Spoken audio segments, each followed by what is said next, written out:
ce dossier ban jàngat nga ci am. Merci beaucoup Ndiap. C'est un dossier qui est un peu particulier. Parce que généralement les politiciens n'aiment pas aborder des sujets qui peuvent fâcher. Malheureusement loolu aussi c'est une fuite de responsabilité.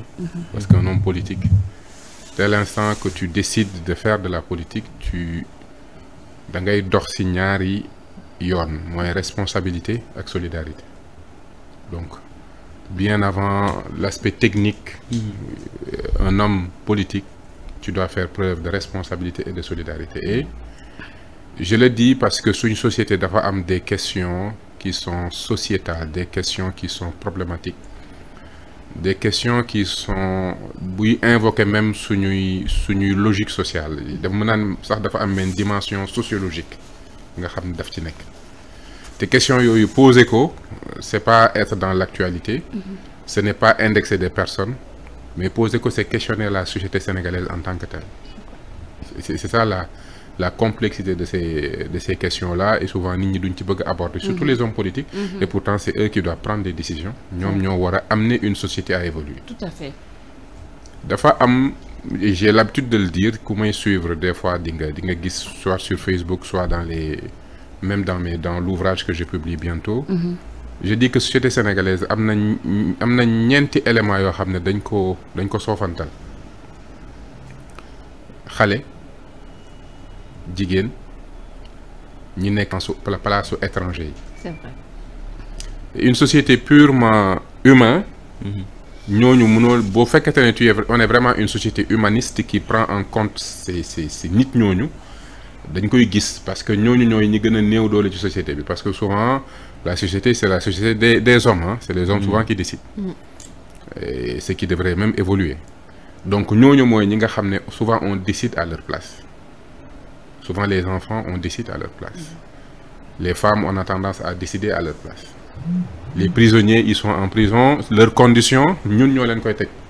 L'étranger pareil. Souvent donc c'est des groupes sociaux yu nga xamante ne nii li ñuy dund en fait c'est le reflet de comment la société est réellement. Donc si c'est pas une société solidaire, responsable, qui fait attention, qui écoute, qui est bu nekk ci logique gu naka laay fexe ba nit ki épanouir bu dul société boobu rek da ngay gis ne voilà les failles d'une société. Condition wu enfant problème li fi mu ñuy renvoyer mooy c'est quelle société que nous avons. C'est vrai. Condition de la femme, ça nous renvoie quelle société nous avons. Condition de l'homme qui a fauté ou de la femme qui a fauté qui est en prison, liñ koy teg loolu reflété wul moom non société bi lay wane ban société la ñu amal affaire. Nit ki nga xam ne étranger la sa dëkk nga jox ko cër day wane yow yaay kan. Donc derrière ces problématiques sociales en réalité il y a une société sénégalaise qu'on doit, en fait c'est le miroir de cette société, c'est des indicateurs en fait, et ça on a tendance à l'oublier. Maintenant pour revenir spécifiquement sur ce sujet, man ñi may njëkk a indexé mooy les parents, les familles, et je dirais les familles. C'est-à-dire que souvent xale jógewul ci asamaan bi ci daanu ci suuf, non. Yàlla bi muy andi bakkan xale bi ci àdduna daf ko def ci diggante ku góor ak ku jigéen. te ku góor ak ku jigéen kooku kenn ku ci nekk am nga famille boo bokk. Donc xale bi du doom rek sët la, mais xale bi du sët rek aussi ay neveu la ñeneen ñi. Donc et puis c'est vraiment l'enfant d'une famille africaine. Donc si on dit que la société africaine, la famille est la cellule de base, la famille c'est la famille élargie, moi la question que je me pose c'est qu'est-ce qui est arrivé à cette famille africaine qui valorise l'être humain grande à tel point que mënuñu jël en compte un enfant ba enfant boobu di retrouver wu ci pouponnière wala ci mbedd mi wala ci feneen. Donc pour man dee la c'est vrai, bon après les gens feront leur enquête et des conclusions sortiront. Mais la question fondamentale mooy si la famille est la cellule de base de la société africaine, la famille africaine telle que ñun lañ ko mës a décrire, famille boo xam ne maam dafa am rôle, bàjjen am rôle, nijaay am rôle, papa am rôle, yaay am rôle, naka la benn xale di juddoo ci famille boobu ba noppi di tumuranke. C'est la question que j'aimerais poser aujourd'hui à notre société.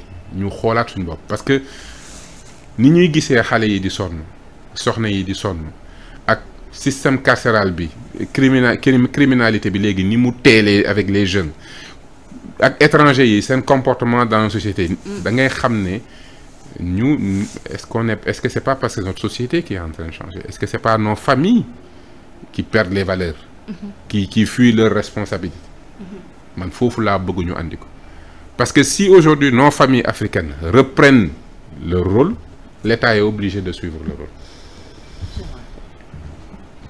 parce que l'État c'est nous bu fekkente ne ñun sénégalais yi mënuñu accepter xale bu ndaw nga génn sa kër bàyyi fa sa doom mu nekk dans les meilleures conditions nga génn ci mbedd bi gis xale boo xam ne da nga koy xool xam ni kii bu sa doom nekkoon ci état bi jël nga ko yóbbu ko hôpital mais ça ne nous pose aucun problème. C'est vrai, ils font même partie du décor. Après on va dire c'est l'État qui est responsable mais l'État c'est nous.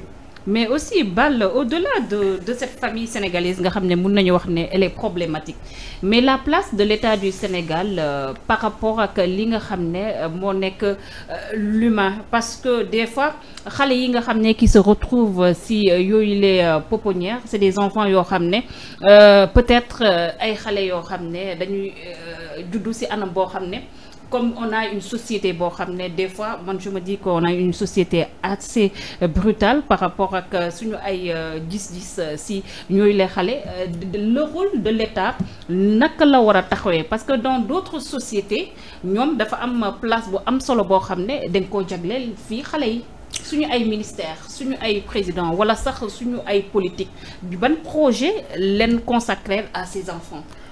Xam nga c'est une question pertinente mais complexe.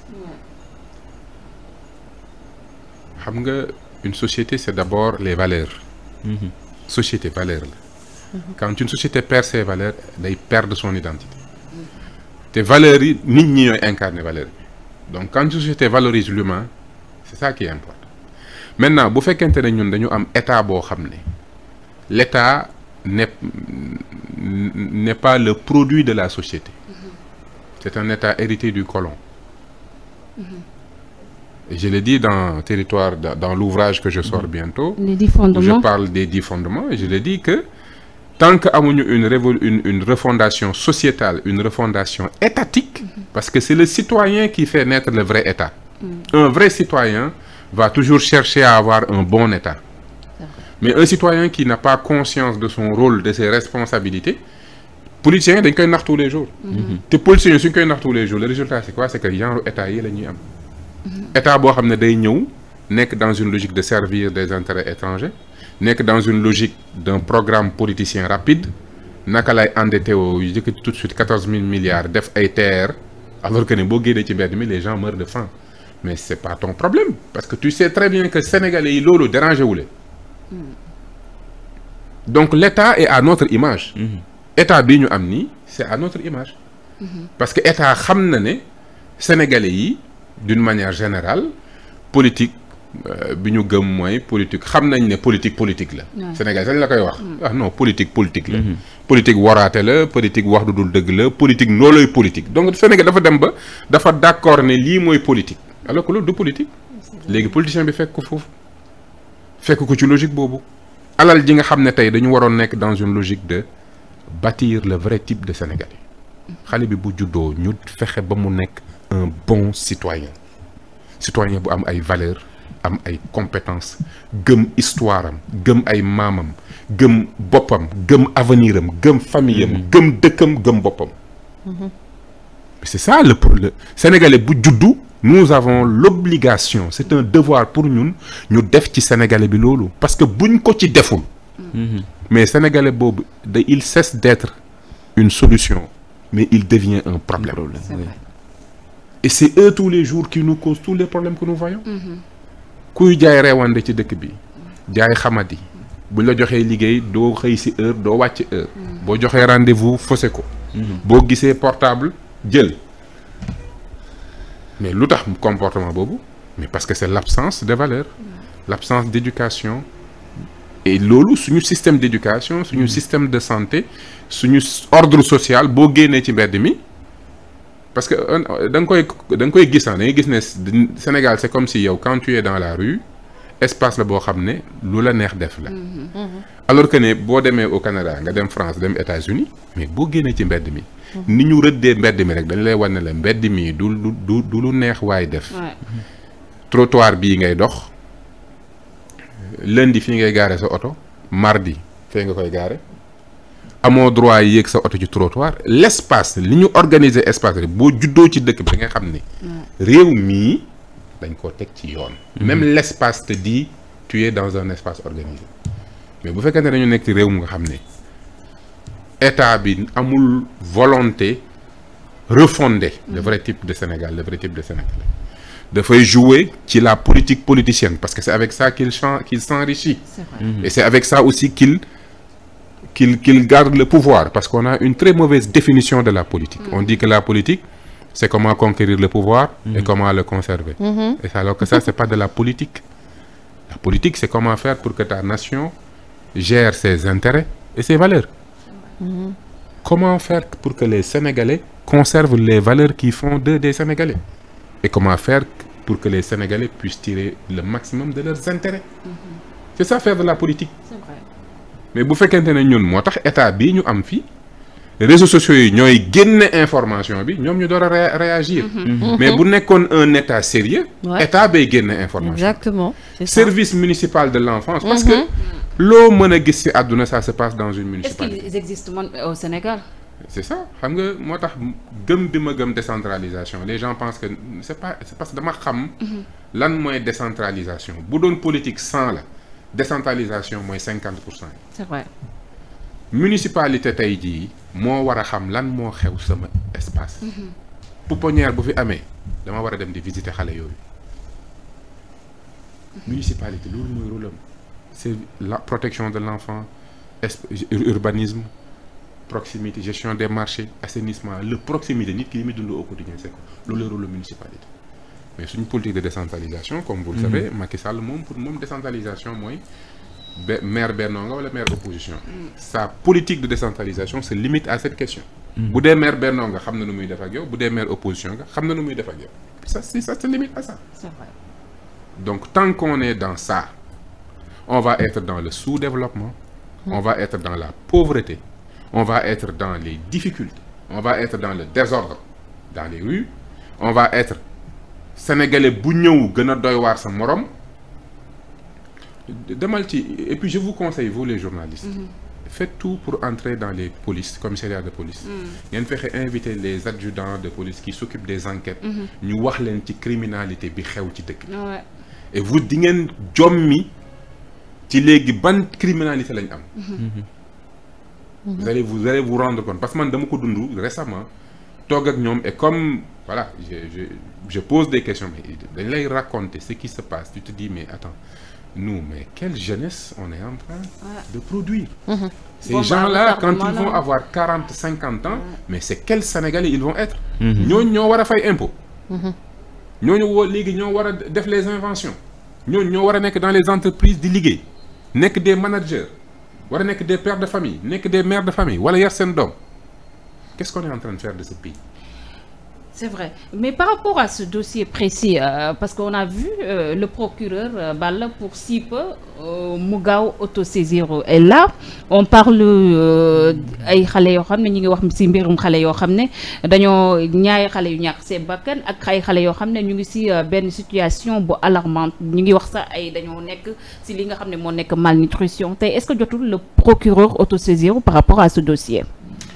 Mais il va s'autosaisir, c'est évident parce que xam nga quand un dossier devient politique du coup ça devient intéressant. De toute façon Ndella nee na yéen waa Pastef yéen a ko infiltré de. Ah écoute moi je ne tire pas sur une ambulance donc li ma mën a wax rek mooy c'est dommage. Aujourd'hui tey moo tax même je le dis parce que man j'aime me projeter sur ban Sénégal lañ soxla.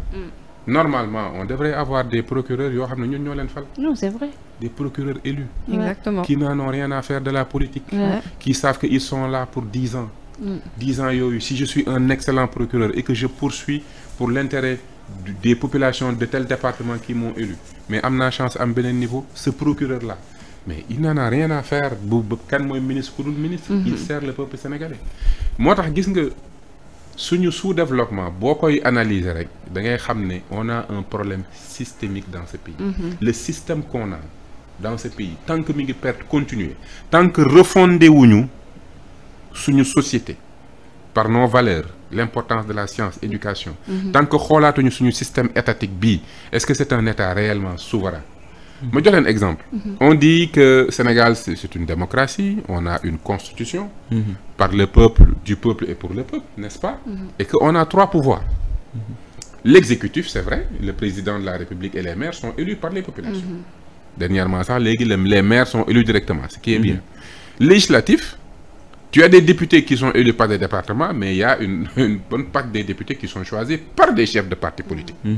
Ce qui fait que quand ils se bu ñu nekk dajalewee Assemblée nationale ñii dañuy gas ñii di suul ndax kii day xam ne man Moussa Balla Fofana waa Bawol ñoo ma fal def ma seen député bien que sama parti moo ma tànn par exemple mais waa Bawol ma fal man liste départementale laa fal mais du ma dem Assemblée nationale dafa ñàkk fële dafa ñàkk fayda parce que xam naa ne su ma paree damay dellu sama gox. Il y a un contrôle social qui s'exerce sur moi. Parce que fa ma jugee am na nu ñu may xoolee. am na waruma ñàkk jom waruma ñàkk fulla waruma def n'importe quoi. C'est vrai. Parce que dans 5 ans damay rendre compte. Donc même Assemblée nationale il y a benn type de député bu nga xam ne il est très bien élu mais il y a d'autres types de députés yoo xam ne mais lu gars yi gas ñu suul. léegi nag ñëw leen ci justice wax leen ma ban acteur justice moom la askan wi di tànn muy rendre compte askan wi kan. Ça n'existe pas. Ouais. Notre pouvoir judiciaire est un pouvoir que de nom. Parce que comme on est dans une démocratie et que le pouvoir est consacré par les citoyens, c'est le citoyen qui fait de Macky Sall le président de la République. C'est le citoyen qui fait des maires ce qu'ils sont. C'est le citoyen qui donne naissance aux députés et à l'Assemblée. Qui donne naissance au procureur? Qui crée le procureur? Qui crée le juge des libertés? bañ nañ ko ba le conseil supérieur nga xam ne conseil supérieur de la justice la waroon doon dañ ne conseil supérieur u magistrat yi. Mais la justice c'est pas pour les magistrats la justice c'est pour les Sénégalais. c'est-à-dire le conseil supérieur de la justice. te espace boobu dafa war a nekk benn espace boo xam ne espace boobu moo war a nekk l'espace faîtière ña fa war a toog nit ñoo xam ne dañu wane seen ngor wane seen njub askan wi tàll leen wala seen i père tànn leen. yooyu journalistes yi rek seen. Organisation bi nga xam ne bu nit juumee yéen yéen a koy àtte sax mais c'est nii nit a koy tànn. Qu'on appelle correct par les pairs.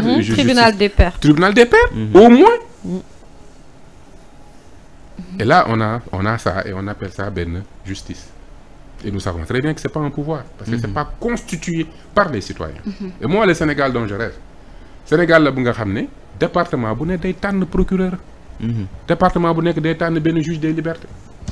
Juge de liberté di protéger les libertés des individus procureur bi di poursuivre ba noppi même conseil supérieur de la justice et pas de la magistrature ña fay toog ñu ëpp sax mën nañu juge des libertés yëpp dañ fay siéger ñoo fay ëpp pouvoir judiciaire na fa am pouvoir exécutif na fa am représentant législatif na fa am représentant société civile na fa am représentant na nekk foo xam ne ñëpp mais ña fay ëpp na doon ay magistrats yoo xam ne dañ leen a fal ñu nekk des juges qui protègent la liberté des citoyens et là on aura benn dëkk bu nga xam ne l'exécutif ne pourra pas faire ce qu'il veut nañu xool dossier bi ñu dund ñun mais toute l'histoire de Pastef bi nga xam ne fa la bopp Pastef bi ñu nekk mais toute notre histoire problème yi ñu gën a am mais c'est des problèmes judiciaires amuñu problème par rapport à l'analyse qu'on fait de notre situation économique amuñu problème sur la planification du développement amuñu problème sur l'analyse sociologique que nous faisons de ce pays amuñu problème ak loolu sénégalais yi problème bi ñu am mooy